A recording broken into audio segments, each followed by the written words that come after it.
అఖిలాండ కోటి బ్రహ్మాండ నాయకుడు, కలియుగ దైవం, ఏడుకొండలవాడు, వెంకన్న స్వామి, వెంకటేశ్వర స్వామి, వెంకటేశ్వర స్వామి, శేషాచలం, సప్తగిరులు, ఇంకా చాలా ఉన్నాయి. దాదాపు సహస్రనామాలు ఉన్నట్టున్నాయి, 1000 పేర్లు ఉన్నట్టున్నాయి. ఎందుకు ఇన్ని పేర్లు వెంకటేశ్వర స్వామికి ఉన్నాయి అంటే ఆ ఫస్ట్ పేరు ఒకటి దానికి సార్థకత. అఖిలాండ కోటి బ్రహ్మాండ నాయకుడు. ఎన్ని ఆలయాలు, ఎన్ని దేవాలయాలు, ఎన్ని గుళ్ళు, ఎన్ని గోపురాలు ఉన్నా తిరుమలకున్న పవిత్రత, తిరుమలకున్న విశిష్టత ఇదే వేరు. 1983 వరకు తిరుమల అనేది ఒక పుణ్యక్షేత్రం. చాలా ఆలయాల్లాగా అది కూడా ఒక పుణ్యక్షేత్రం, కాకపోతే కొద్దిగా పెద్ద క్షేత్రం. కొద్దిగా అక్కడికి వెళ్ళాలనే తపన ఎక్కువ ఉండేది కాబట్టి పర్లేదు, ఉన్నంతలో కొద్దిగా ఏదో చేసేవాళ్ళు. కానీ ఈ వసతులు అప్పుడు లేవు. 83లో ఎన్టీ రామారావు గారు ముఖ్యమంత్రి అయిన తర్వాత ఒక రకంగా చెప్పాలి అంటే వెంకటేశ్వర స్వామికి తిరుమలకి మహర్దశ పట్టిందని అనలేము. ఎందుకంటే దైవక్షేత్రం కాబట్టి ఒక ప్రభుత్వం మహర్దశ పట్టించింది అని అనలేం. కానీ అలాంటిదే ఆ రోడ్లు వెడల్పు చేయడం కానీ, ఆ ఘాట్ రోడ్లు నిర్మించడం కానీ, కొండపైన అద్భుతమైన నిర్మాణాలు కానీ, పైన పారిశుద్ధ్యంని డెవలప్ చేయడం కానీ, కొన్ని కఠినమైన నిర్ణయాలు తీసుకోవడం కానీ. ఎందుకంటే ఈ లిక్కరు, స్మోకింగు, ఇంకా చండాలమైన కార్యక్రమాలు చాలా జరిగాయి పైన. అంతకుముందు చాలా మన పెద్దవాళ్ళకు తెలుసు ఎంత భయంకరంగా ఉండేదో పైన. వాటితో పాటు ఆ సత్రాల మెయింటెనెన్స్ కానీ, కొత్త కొత్త కాటేజీలు నిర్మించడం కానీ, దాతల్ని ప్రోత్సహించి నిత్యాన్నదానం కూడా తెలుగుదేశం పార్టీ అధికారంలోకి వచ్చినాకనే మొదలైంది. సో ఇన్ని కార్యక్రమాలు చేస్తూ ఆ లడ్డూ ప్రసాదాన్ని ఒక ప్రసాదంలా కాకుండా ఒక పవిత్రమైన అమృతంలాగా తయారు చేసిన ఘనత కూడా ఎన్టీ రామారావు ప్రభుత్వానికి, ఆ తర్వాత వచ్చిన చంద్రబాబు నాయుడు ప్రభుత్వానికి దక్కుతుంది. లడ్డు తిరుపతి వెళ్ళిన వాళ్ళు లడ్డు తీసుకొస్తే దానికి ఎంత ప్రయారిటీ ఉంటుందంటే వాళ్ళు దాన్ని మళ్ళీ శనివారం నాడు పూజ చేసుకుని కొంచెం కొంచెం కొంచెం కొంచెం వాళ్ళ వాడకట్లో ఉన్న వాళ్ళకో తెలిసిన వాళ్ళకో పొట్లం కట్టి పంపించేవాళ్ళు.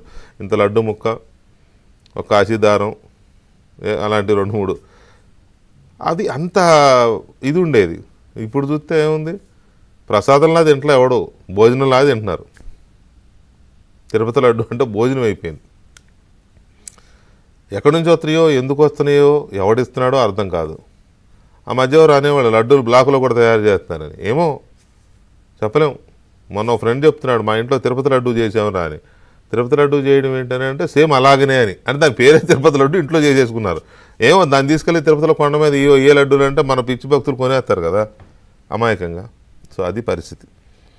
ఎందుకు ఇదంతా, ఈ సోదంతా, ఈ రొదంతా ఎందుకు చెప్పాల్సి వస్తుందంటే గడిచిన 4-5 సంవత్సరాలుగా వెంకటేశ్వర స్వామి దర్శనం కోసం వెళ్ళి వచ్చిన ఏ భక్తుడినైనా కదిలించండి,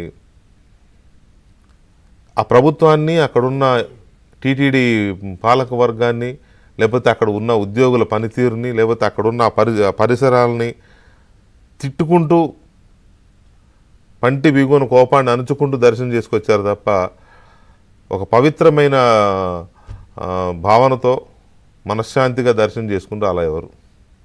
మాకు ఫోన్లు చేస్తూ ఉండేవాళ్ళు వెళ్ళొచ్చిన వాళ్ళు, ఏంటండి వెంకటకృష్ణ గారు తిరుమల కొండ మీద అట్టా చేసేస్తున్నారు అని. సో ఇది పరిస్థితి.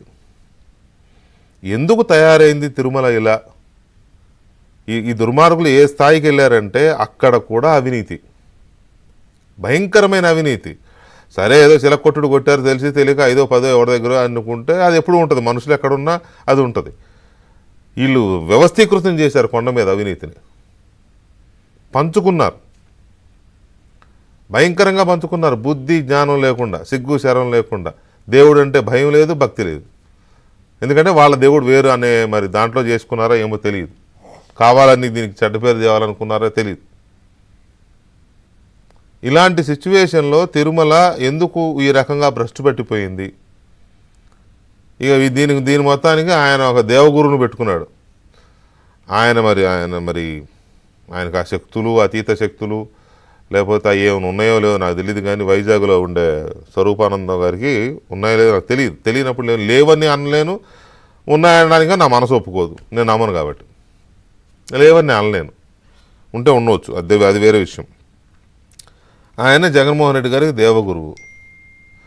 ఈయన వైజాగ్ తిరుమల కొండ మీద మకాం వేశాడు. తిరుమల కొండ మీద మకాం వేసి 6 అంతస్తులు 7 అంతస్తుల బిల్డింగ్ కట్టాడు. ఋషికొండ మీద జగన్మోహన్ రెడ్డి కట్టినట్టు తిరుమల కొండ మీద ఆయన కట్టాడు. ఎందుకంటే ఆయనకి 6 అంతస్తుల భవనం ఎవడిచ్చాడు కట్టమని పర్మిషన్ ఎవడిచ్చాడు, అసలు ఆయనకి స్థలం ఎవడిచ్చాడు? అక్కడ రూములు కట్టి ఆయన అద్దెకించుకుంటాడంట. ఎవడమ్మా మొగుడు సొమ్ము? నువ్వు పీఠం పెట్టుకుంటానంటే పీఠం పెట్టుకుని పూజలు చేయి, ఆ యజ్ఞాలు యాగాలు హోమాలు చేసుకో. నువ్వు ఎవడో బిల్డింగ్ కట్టడానికి? ఆ కట్టి అసలు అక్కడ వాళ్ళు చెప్తుంటే ఎలా ఉందంటే, ఈయనకు తోడు ఇంకో 5-6 మఠాలు ఇట్లాంటివి ఉన్నాయంట. అందరూ కాదు, అన్ని మఠాలని నేను అన్ను, చాలా పవిత్రంగా హుందాగా హైందవ మతాచారం ప్రకారం చేసేవాళ్ళు చాలా మంచి మఠాలు చాలా ఉన్నాయి. కానీ ఇట్లాంటి దొంగ మఠాలు కొన్ని ఉంటాయి. ఈయనతో పాటు ఇంకో 5-6 చేరారంట. ఈ 5-6 మఠాల మాఫియాకి ఈయన మాఫియా డాన్. ఈ మాఫియా డాన్ ఏం చేస్తాడంటే, అక్కడ కూర్చొని అక్కడ ఒక చెంచాని పెట్టుకున్నాడు. ఆ చెంచా ఒక రాజకీయవేత్త. వీళ్ళు చేసే అరాచకాలు అన్నీ ఇన్ని కాదు, దర్శనాల టికెట్లు కూడా అమ్ముకుంటారు. అక్కడ కళ్యాణం చేయాలంటే ఈయన ఆశీస్సులు ఇచ్చి ఈయన ముడుపులు ఇచ్చుకుంటే అక్కడ కళ్యాణం ఫ్రీ అయిపోద్ది. ఇక వైసీపీ నాయకులు మంత్రులు అయితే ఇక ఇష్టారాజ్యం అనమాట. 100 మందిని దర్శనాలకు పంపిస్తారు రోజు, ఒక్కొక్కళ్ళే బ్రేక్ దర్శనాలకు, ఇవన్నీ విఐపి దర్శనాలు. కానీ మరి మిగతా భక్తుల సంగతి ఏంటి? మాలాంటి వాడు వెళ్తే పరిస్థితి ఏంటి? మాలాంటి వాడు పక్కన పెట్టా, మామూలు సామాన్య భక్తులు వెళ్తారు కదా పాపం, వాళ్ళేమో గంటలు ఒక రోజు వార్తలు వస్తూ ఉంటాయి మనకి. 16 గంటలు వెయిటింగ్, 18 గంటలు వెయిటింగ్, 42 గంటలు వెయిటింగ్. వాళ్ళు 42 గంటలు క్యూలో నిలబడాలి ఆ దేవుడిని చూడాలి. నువ్వేమో ఇలా వెళ్ళి అలా వచ్చేస్తావు 1/2 గంట నుంచి దేవుడి దగ్గర నువ్వు చేసే పాపాలు కడుక్కోవడానికి. సరే, ఆ దేవుడు మరి ఎందుకు మిమ్మల్ని అలో చేస్తున్నాడు అది వేరే విషయం, నాకు తెలియదు. కానీ సో ఇలాంటి సిచ్యువేషన్లో చివరికి ప్రసాదం, అది ముందు ప్రసాదం గురించి అంత చెప్పి ఇప్పుడు చెప్పబోదేట, ప్రసాదం కూడా భయంకరమైన అవినీతికి గురైపోయింది.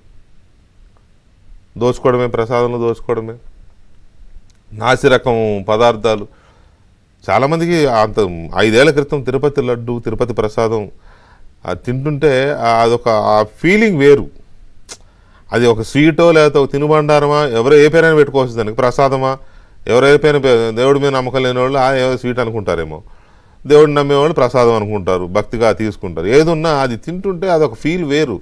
ఇప్పుడు తింటుంటే ఏంటో ఆ ఫీల్ ఉందా ఎవరికైనా? ఎందుకు అంటే అందులో వాడే నెయ్యి కానీ లేకపోతే ఆ జీడిపప్పు కానీ ఇవన్నీ సెకండ్ గ్రేడ్ క్వాలిటీ లేని తీసుకొచ్చి తయారు చేస్తున్నారు అనేది ఒక పెద్ద ఆరోపణ ఇప్పుడు రైజ్ అయింది. ఇలాంటివి ఎన్నో తిరుమల క్షేత్రాన్ని అపవిత్రం చేసిన గడిచిన 5 ఏళ్ల పాలన,